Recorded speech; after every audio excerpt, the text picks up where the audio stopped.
welcome to the Soul Space with Georgia Rose. I am your astrologer and also psychic intuitive. Never know what's going to happen in the Soul Space. People call in the show live, they comment, we go off on tangents. We have all kinds of fun here. So I'm just going to take a minute to share my show. And I love to share the show because part of what we're building here in the Soul Space is community. And I need your collaboration in order to have a community. So I love it when you comment and call in and we do the show together. It's always so much fun. So I am just going to copy and share the show on a few different places. And if you feel comfortable doing that, I'd love it if you did that too. And of course, if you call in and you give me your birth date, I can actually look up your chart really quick and give you like a 5-minute astrology reading. And tonight we're going to talk about the new moon in Taurus. So if you give me 1 minute to just keep sharing the show, I'm going to say hi to everybody. Give everybody a few minutes to get on in.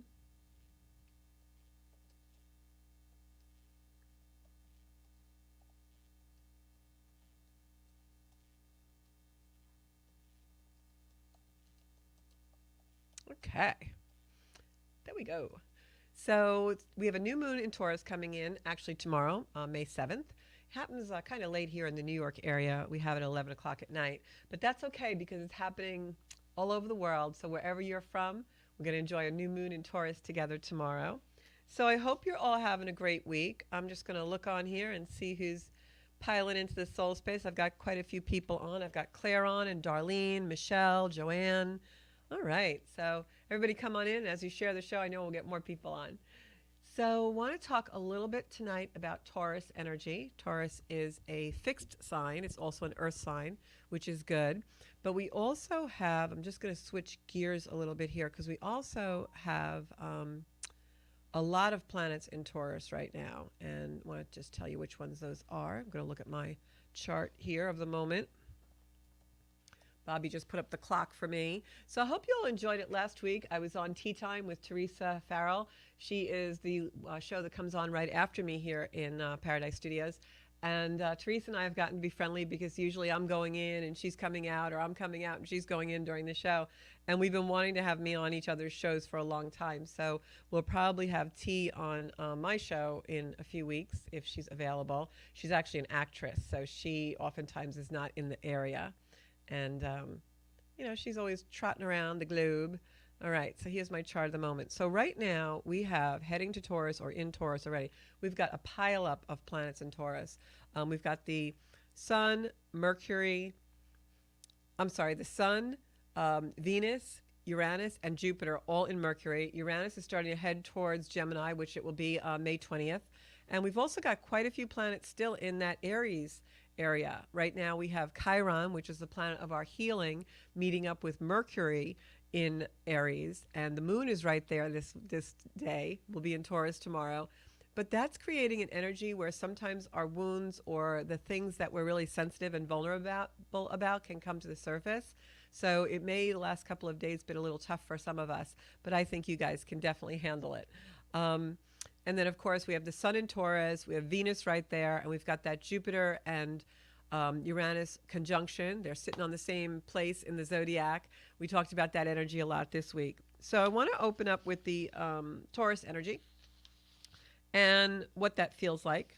And then from there, I'm going to tell you guys what to expect for the new moon in your particular charts. How does that sound? So let me go back to my Facebook page so I can see all of you guys and your comments and I can chat with you. And if anybody wants to call into the show tonight, Bobby will put the number up on the screen for me, my wonderful producer. Hi, Joanne Amaya. You're saying your birthday is Friday. Okay, well, happy birthday to all the Tauruses out there. So let's talk a little bit about Taurus energy. So Taurus is the sign of the bull, right? So it's a fixed energy. Some people in a descriptive way can say that Taurus is stubborn. I don't like to use negative, but maybe you're a little tenacious if you're a Taurus. Taurus is an energy that is very fixed. It's one of the fixed signs of the zodiac that's also an earth sign. So I always use the analogy, if you've ever tried to move a bull, it's a little difficult, right? So people who are Taurians or have a Taurus sun, moon, or rising oftentimes can be a little hard to push. You know, they can be a little hard to sway. They're pretty set in their convictions, set in their ways. I always say, and some of you probably already heard me say this, I always say if a Taurus wants to go to dinner, everybody in the house is going to dinner. If a Taurus doesn't want to go to dinner, nobody's going to dinner. They always seem to get their way, right? With their sheer, um, fixedness. So that's kind of the pop description of Taurus. When you think about, oh, Tauruses are stubborn, But there's also a lot of other attributes that Tauruses can have. One of the things that I love about Taurus energy and about this new moon is if you've been thinking of planting a garden and you did gardening this past weekend or in the next few days, you are probably going to have a really abundant garden, because Taurus is a sign when you plant seeds, they really are nurtured because it's earth and it's abundance and it is strong roots and stability. So if you're going to have any planting to do, I would do it the next couple of days up until I'd say maybe Thursday or so, when the moon will probably be a little void, of course. But definitely plant some seeds. Make sure you're taking care of your plants.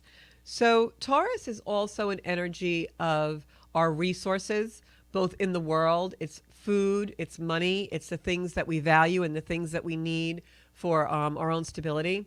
And Bobby, if you could just shut off the lights that are in the front window over here. And so there's like blinking lights in my face. It's from one of the other sets. So Taurus is our resources. It's money, it's food, it is our stability as far as earthly things, but it's also our resources within us. So this new moon is a great time to manifest and set up seeds of our own, of the things that we want to manifest in terms of our own resources and our own personal stability, such as money, finances, food, and the food that we intake. So if you want to start a diet or a health plan, now is a great time, because the Taurus energy will really support you in that. And it's funny because I always say that we intuitively go with the energy. When I was on social media today, I saw a lot of people talking about dieting and their lifestyles and things like that. That's such Taurus energy. And you'll find that if you start to really follow the moon cycles, you will absolutely find that, I'm sorry, somebody just was in the studio doing something funny. I have a comedy show in front of me today. No, I'm okay. Nobody else is, but I'm fine. Okay, so you never know what's going to go on here at Paradise Studios. As a matter of fact, on Thursdays and Fridays, you can actually come down here and see some shows live. We do some bands and things like that. So anyway, so getting back to Taurus and our resources, it's a great time to plant your seeds if you want financial stability or if you want to do a diet. And like I was saying, I always see, once I start to follow the moon cycles or just the general energy that's around, you'll see with social media or your everyday conversations, it will start to emulate or correlate to the energy that's out there. Like today I went on and everyone was talking about their food and their money. And I'm like, yeah, it's a Taurus new moon. That's why. So great time to manifest those intentions, and also for the future, because Taurus is a future-oriented energy.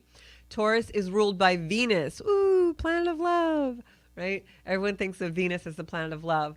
But Venus is also the place in our charts and the place, the energy of our value system and our self-preservation and the things that we want and need and are attached to. I can actually tell when I read a chart for somebody, depending on where their Venus is by house and sign, what their needs will be in a relationship and the way they like to be nurtured. That's Venus in the chart. Venus will also tell us, because of those needs and wants and desires, that I can tell what you will project in relationships. So when you think about Taurus ruled by Venus, it's also an energy of self-preservation. Taurus, our resources, food, money, it's the area in our lives where we feel that we need to do and have certain complexes and run certain scripts in order to preserve ourselves and preserve our survival. So Taurus is a lot about survival. It's in a typical zodiac, a second house. And the second house is where we have our value systems and the things that we feel that we need to work on self-preservation wise to survive. Like maybe we were brought up with a conditioning that we feel we should be seen and not heard, right? A lot of kids grow up with that. So now in your life, you have this self-preservation mechanism where you don't want to talk because you feel if you talk, you'll be criticized. Or if you are too loud or too heard, that it won't be a good energy. That's a self-preservation complex that we can run. I know for myself, I run a lot of self-preservation complexes to do with money. And one of the lessons in my life was I had to really learn respect for money. And in my lifetime, I've had a tremendous amount of money, and I've had no money, and then tremendous amounts of money. And now I have a very balanced amount of money in my life because I respect it and I understand the exchange of it. That's a very Taurian thing. The same thing with food. Do you overeat or undereat? What's your survival mechanism? Are you into the fasting that people do when they have intermittent fasting? That's a deprivation factor that you're teaching your body to learn how to be in deprivation. Very Taurian thing that you really don't want to do. That would be the dark side of a Taurian energy. I'm preserving myself by not allowing myself to eat. Another side of a Taurian energy could be you fear starvation or you fear famine. So now you overindulge and you eat a tremendous amount. So it's all about our survival mechanism and how that plays out, what the scripts we run. That's Taurus. And that's why Taurus is a fixed energy, and it's very stubborn, and it's very rooted in earth, because it's about our survival. And if we feel our survival is threatened, what do? We dig in, right? We're really going to root ourselves in whatever our survival mechanism is. And we can't look at an energy in the zodiac without looking at its opposite energy.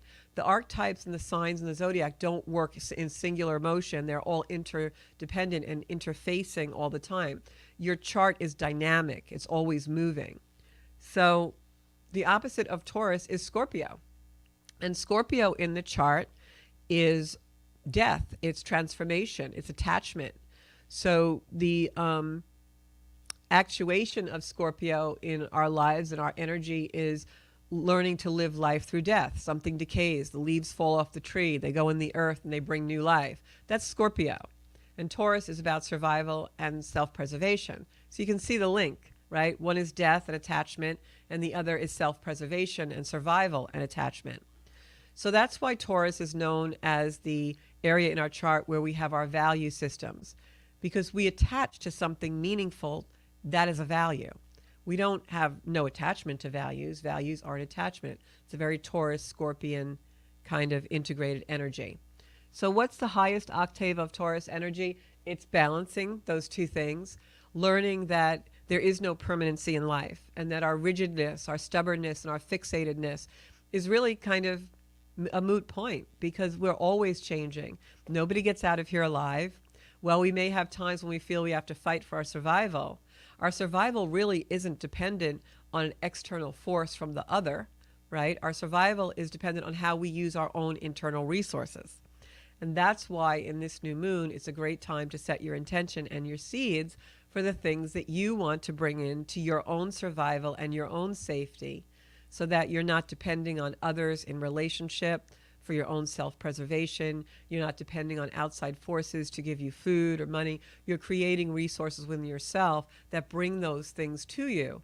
And that's part of the survival and the rootedness in earth that Taurus is about.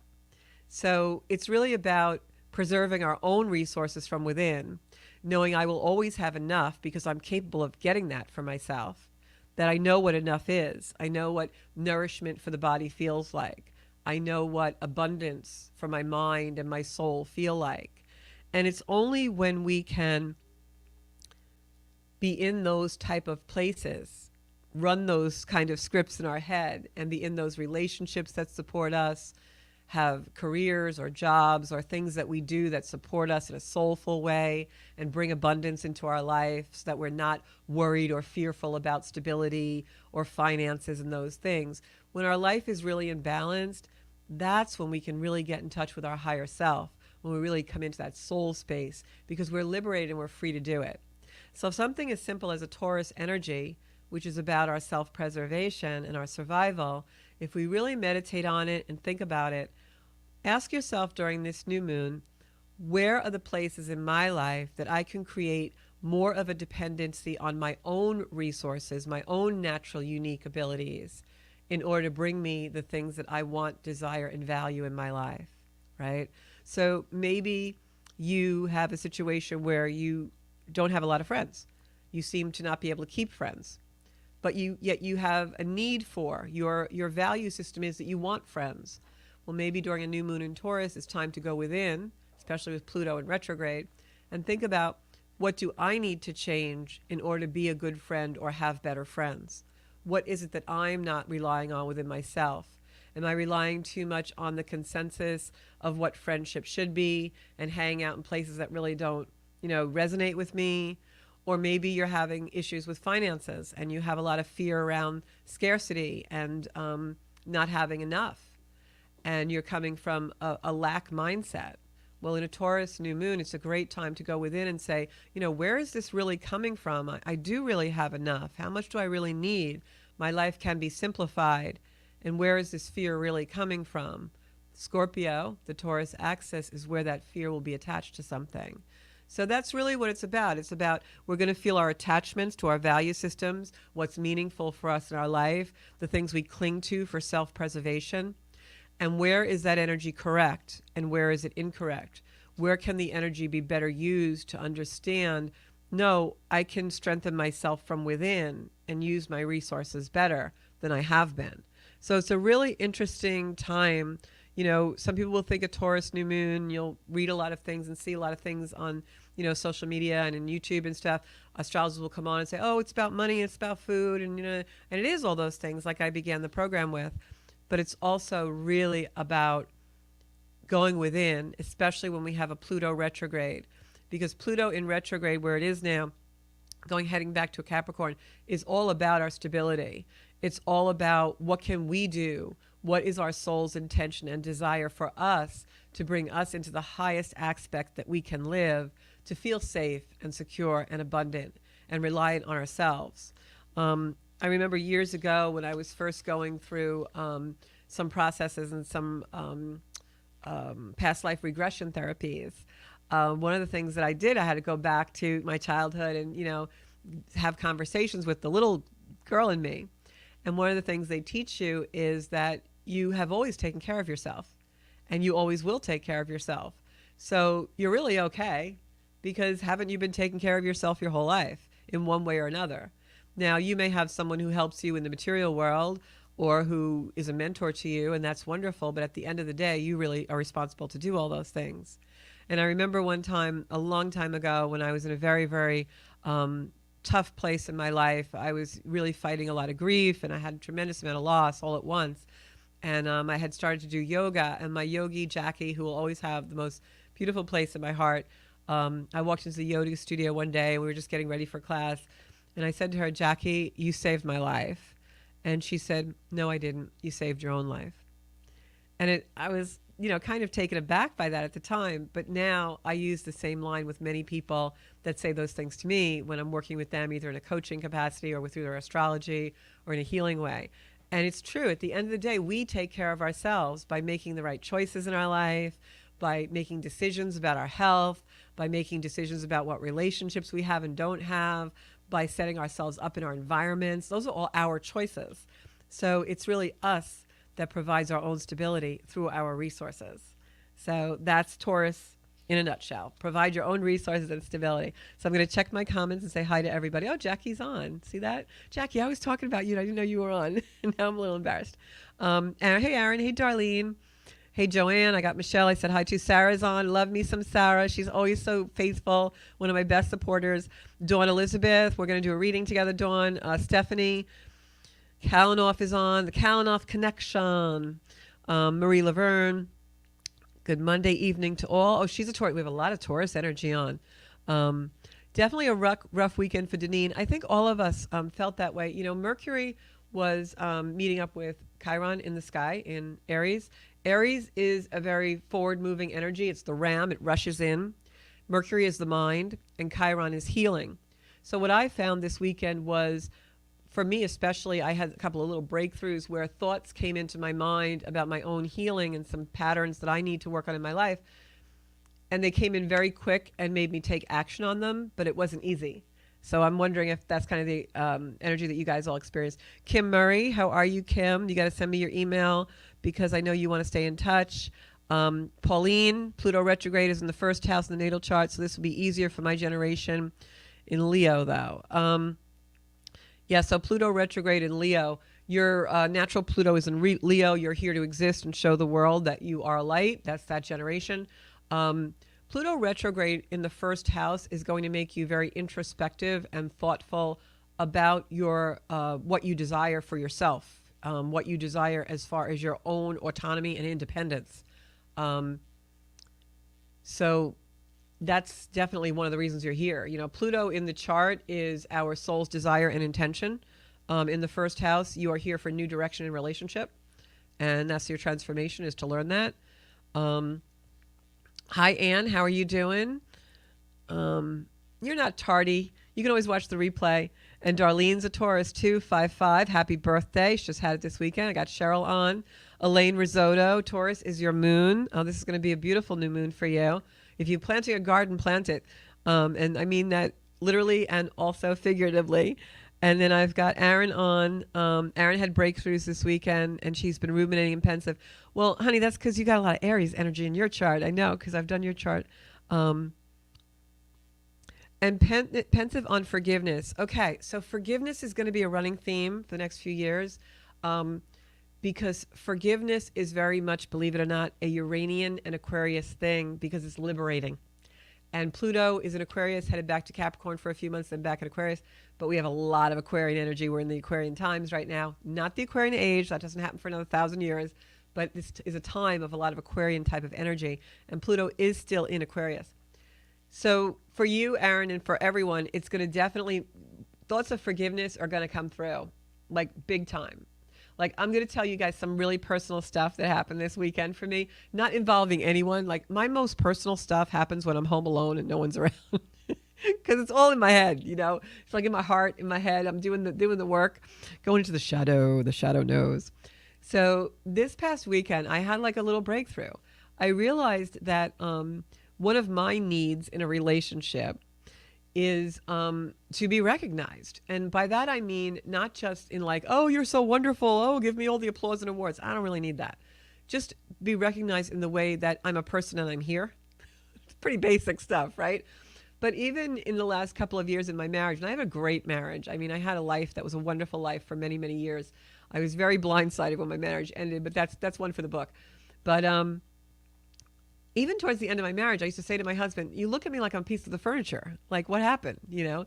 And so I think that happens in a lot of long relationships. But my point being is, one of my basic needs is I want to feel like I exist.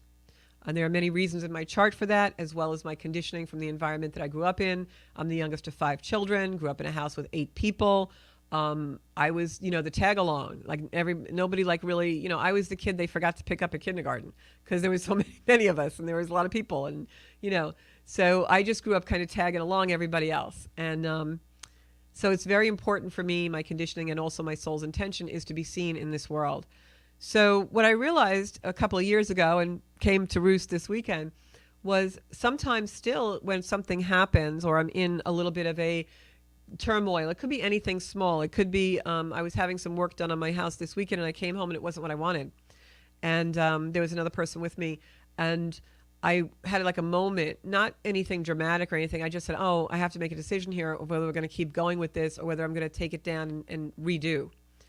And the person bolted on me. They're like, okay, well, I'm out of here. Like it was going to be some kind of a big deal. And in that moment, what I really needed was someone to just say, you know what, you work hard for your money. It should be spent the right way. You should get what you want. Just acknowledge me as a person, instead of acting like I was doing something wrong by saying, whoa, this really doesn't look the way I wanted it to look and what I asked you to do.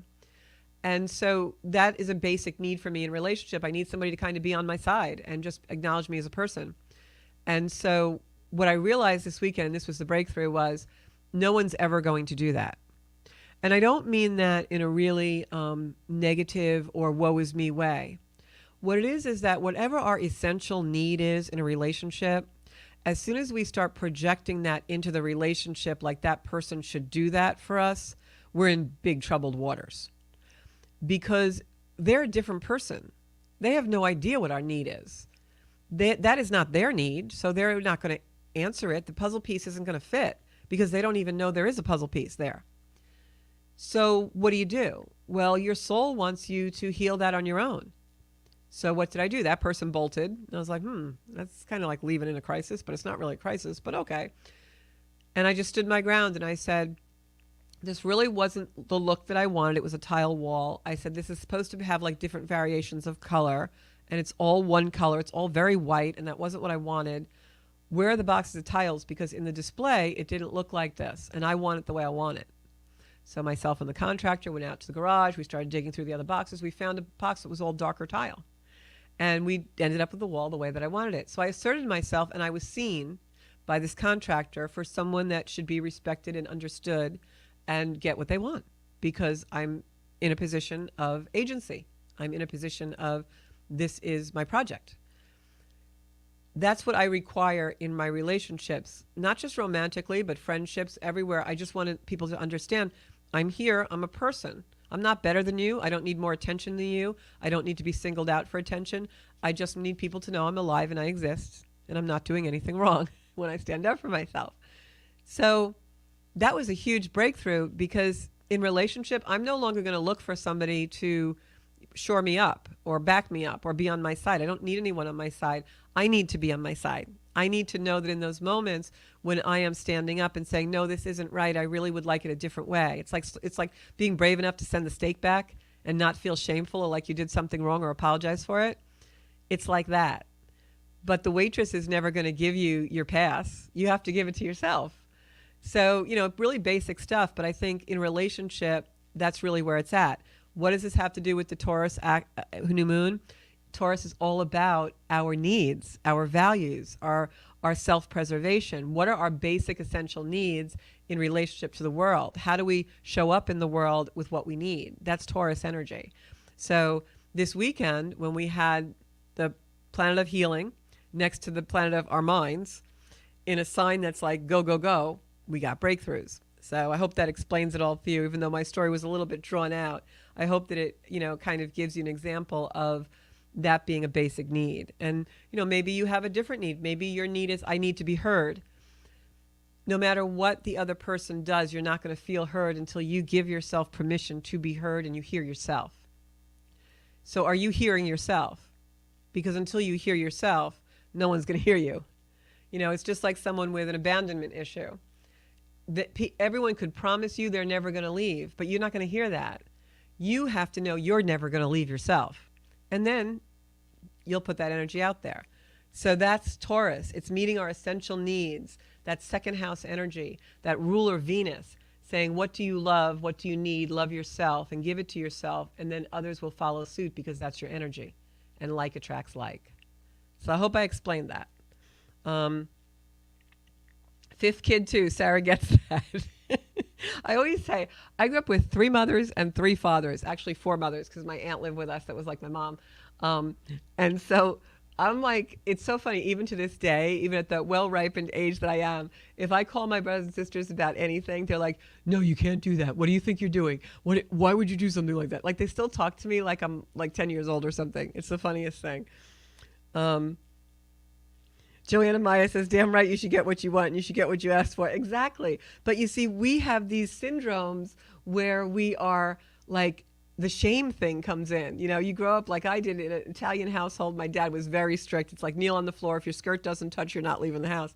And every time you do something that's not up to par or not received well, you immediately go into the, oh my God, I did something wrong. What did I do? What did I do? Oh my God, I can't show my face around here. That kind of thing. So it's pretty funny, but it's all in the chart. I can read your charts and I can tell you exactly what your basic need is. Pauline says Taurus in MC in 10th house. I'm not sure what that means. Oh, the MC in the 10th house. Neptune, Scorpio, 4th house. Oops, Pluto in Virgo in retro, but in 2nd house at birth. Okay, Pluto in your 2nd house means you have your desires. Pluto's intention in this lifetime is to self-preserve. So you are going to, with Pluto in your 2nd house, you're going to have that desire to self-preserve, and you're going to run scripts and mechanisms of either detachment or some kind of self-protection scripts in order to protect yourself. But what Pluto really wants you to do is break that conditioning and go into the world and know, like I've been saying on the show, you are okay within yourself and be able to have better relationships and put yourself out in the world. Taurus being your 10th house is that. It wants to break free of the restriction of self-preservation and allow yourself to go into the life direction that you were meant to do. So my question for you would be, the first question I would ask you if you were sitting across the table for a reading from me, I would say, how have issues of self-preservation revolved your direction in life?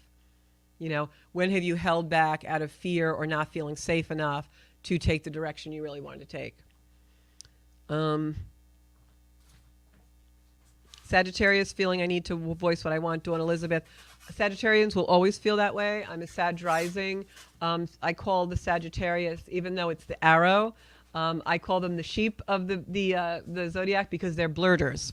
And I know this because I'm a Sag rising. We will blurt something out and not realize that we said it, or be like, oops, too late, you know? So if you have something that you really want to say, do some work on the throat chakra, because with the Sagittarian energy, you want to balance that so you don't become a blurter, you know?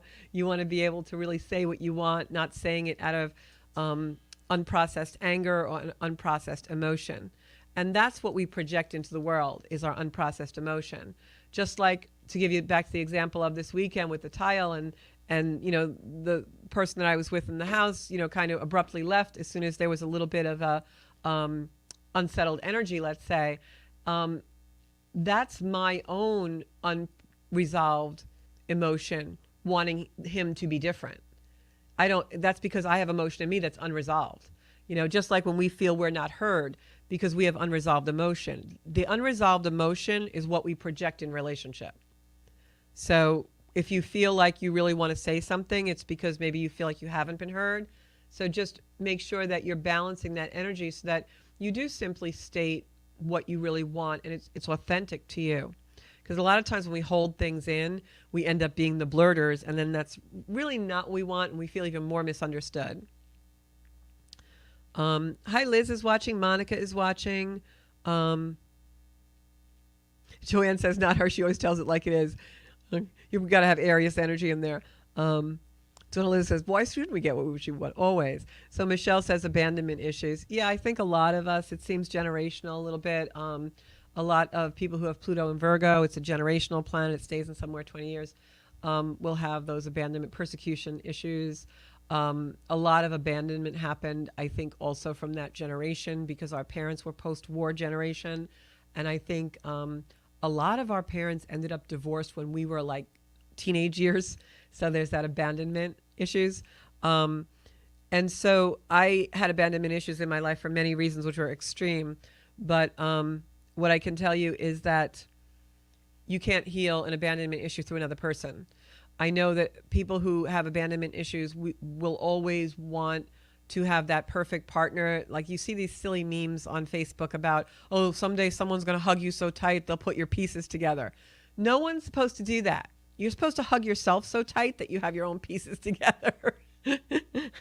Okay, no one needs to put us together. We're not Humpty Dumpty. All right, so I'm going to go through the signs so that you'll know exactly what house this new moon is working on for you. All right, just got to put my papers in order. Okay, my notes here.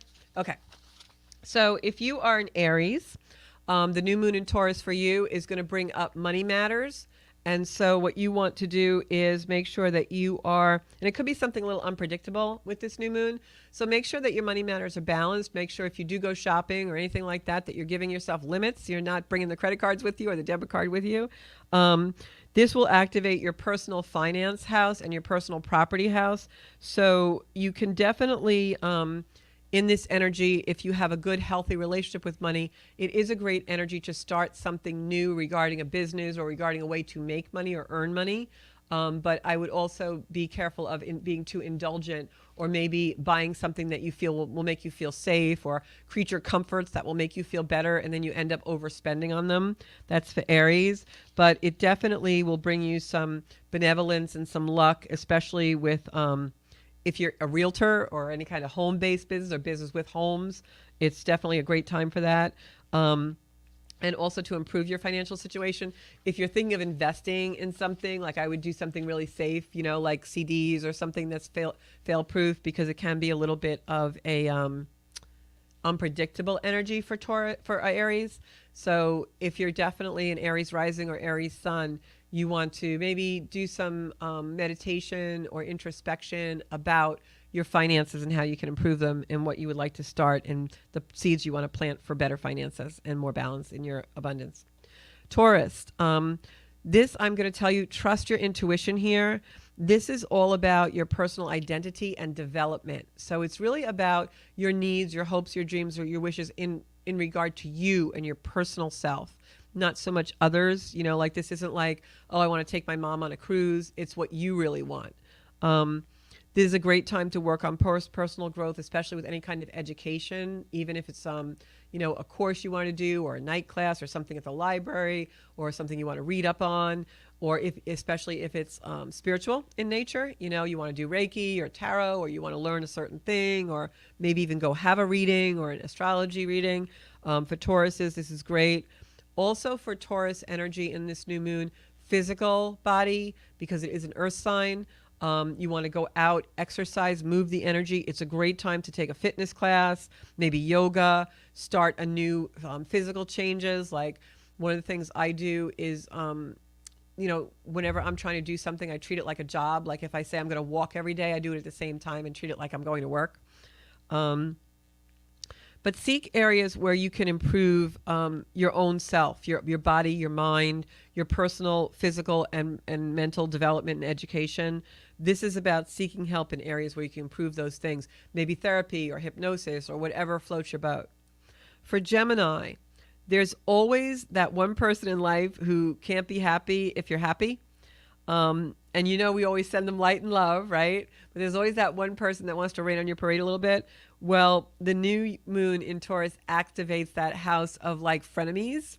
But what I will say, Gemini, is this also can be spiritual awakenings. So many times in a sky like this, with energy like this, you will have something happen with friendships or relationships that can be a little unsettling, but it won't take you long to rebound from it, because you're going to realize that those things happened simply so that you know that there's energy around you that you shouldn't really have around you. So this is going to weed out some of the what we call muggles, right, from Harry Potter. So Gemini, just know that, and you know, whatever is not working for you as far as relationship, make sure you are moving away from that. Maybe write about it, or think about in the future what relationships, what friendships you want to bring forward. And just be aware that maybe not everyone is really wishing you well right now, but you'll know who they are by the end of this week. Cancer, this is a great energy for connection for you. This is in your house of partnerships and networking, especially with business partnerships. So this is a great time, like, to go out and attend meetings, functions, go door knock if you're a realtor, or if you're in business, go network, go to the local, you know, business meeting, or, you know, put yourself out there in the community. This is a great time for you guys to do that, Cancer. It's connection. Even on social media, you know, make sure you're posting, doing a video, branch out, make yourself a trusted resource of knowledge and social media for Cancers. This is really a time when you're going to have that heartfelt connection with people, and they're really going to like that for you. Leo, this new moon activates your career and public reputation. So it's really all about setting your seeds, an intention for what you want to do with your career path and your occupation. This is how the public sees you. It is your life direction as far as public, you know, how people perceive you, how they identify of what you are, you know, like Joe the mechanic, Bill the landscaper, Mark the doctor, like what you do in the world. And with the new moon in Taurus activating this house of career and public reputation, this is a great time for you to work on your branding. If you're in a business, or if you have a hobby, if you have a side hustle, it's also a great time for you to go out and just make good impressions. If you're in a company and you are looking to get, you know, a different position, or you're trying to impress your boss, this is the time. Take him to lunch, buy him the chocolate, buy him the little thing, go to the gym with him, do something, spend your break, you know. This is where you really start to get that admiration and recognition that you deserve.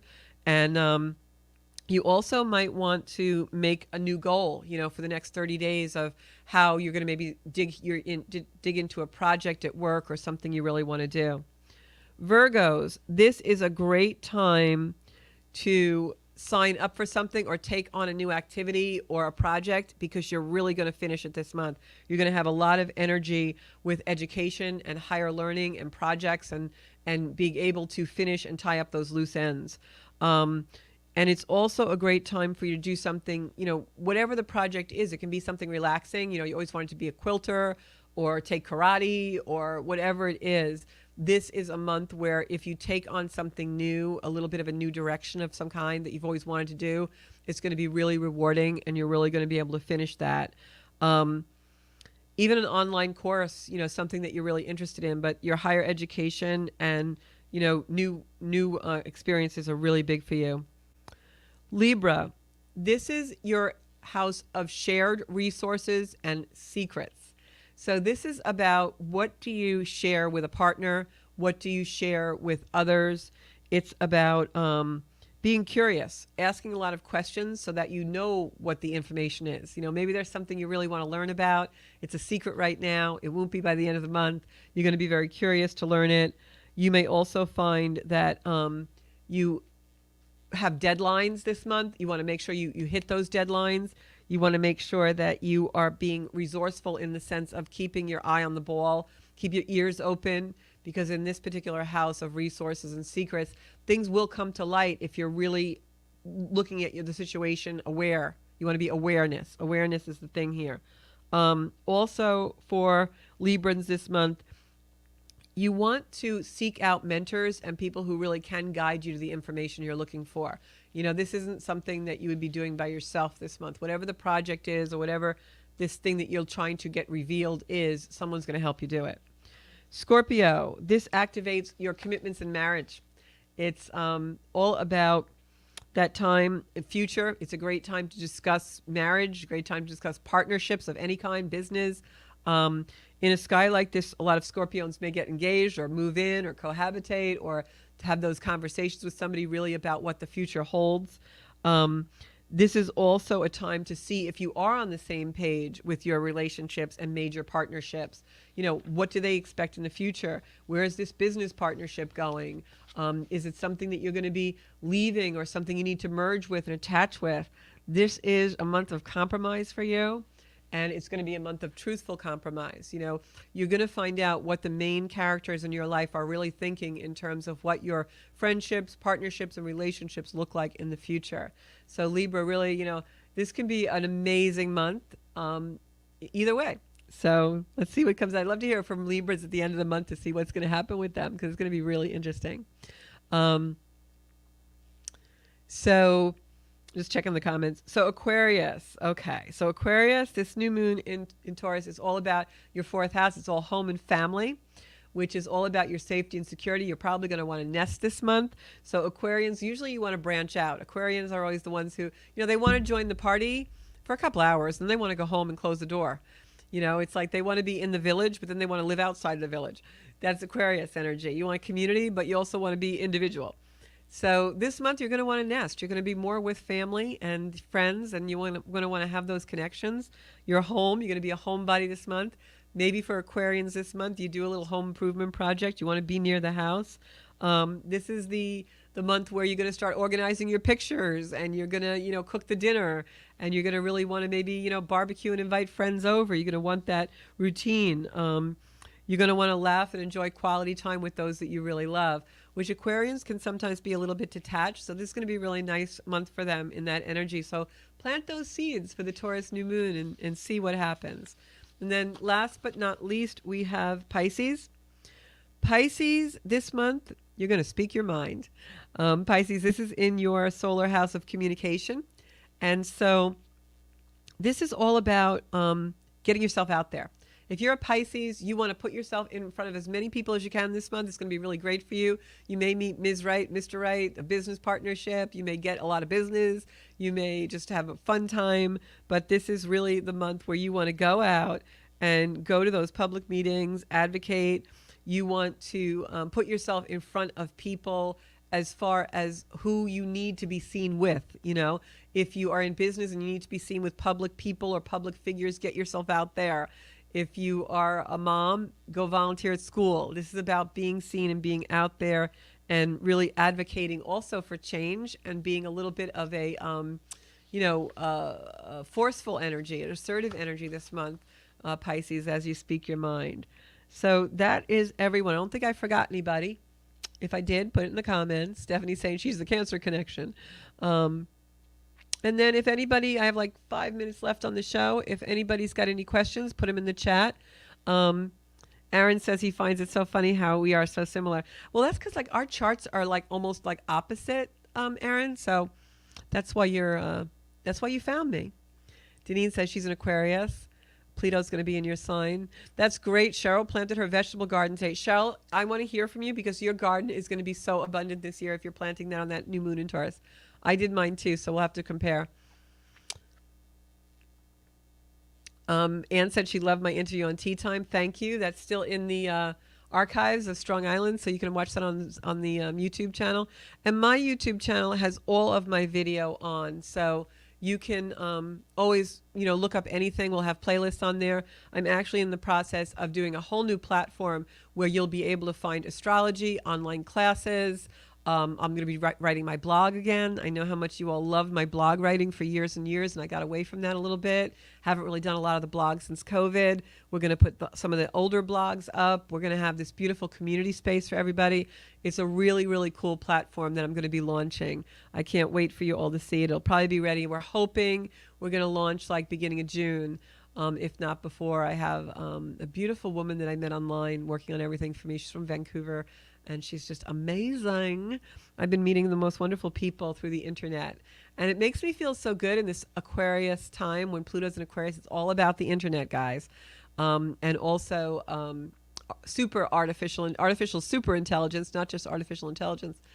And one of the things that really learned this past few months, I've been on a mentor program with someone from Sweden and people from all over the world. In my Wednesday meetings up on Zoom, I've got people from South Africa and Sweden and Australia and all over the United States. And it's just been a really nice time that has made me realize how much the internet and certain platforms can really connect us in a beautiful, beautiful way. There's so much negativity out there. And this has been such an education for me and also shown me how I can use those same highways for all of us here at Zencuda and in the soul space. So you guys are going to get some really great stuff, I hope. And I'm going to get some really great stuff from you guys too. Deneen says her vegetable garden is too much work. Her dad used to do it for me. So what I would say, Deneen, is like, if you love gardening, like get some pots maybe and do that way. Some people just do that. I have a black thumb. My partner right now has a green thumb. So he's like really great at gardening and I just water, almost like I better stay away because I might kill it. But I plant marigolds every year. And I actually, when the marigolds start to die in the fall, I take the seeds and my marigolds are the same marigolds every year. I like heirloom them. The reason I plant marigolds is they're such happy flowers. It's very hard to kill marigolds. They're just such sturdy plants. And I have big pots of them on my porch, and I have them all throughout my garden. They smell wonderful. They're just happy little plants. They're hard to kill. They love sun. And they bloom from like June till like into October. Marigolds are like the best thing ever. They're like great for people with like not green thumbs. So I appreciate all of you. I'll be back next Monday. Next Monday, we're going to talk a little bit more about relationships, and I'm going to tell you some little secrets that I found in the charts, and maybe we'll do some charts for you if you PM me your birth time with time and place, and we'll read some charts on the show next week. We're going to talk all about the Libra and Aries energy and relationships in the chart, and how when I read a chart, I can tell you all about your relationships. And in the meantime, you can find more videos on Zencuda on YouTube, Zencuda Soul Space on Facebook, and of course Zencuda Official on Instagram. And if you have any questions or topics that you want me to talk about on the show, leave a comment on my posts or comment on my page or send me a PM anywhere. You can also reach me by email, connect@zencuda.com. And I do live readings on Zoom anywhere in the world. So if you want one of those, just PM me or go on zencuda.com.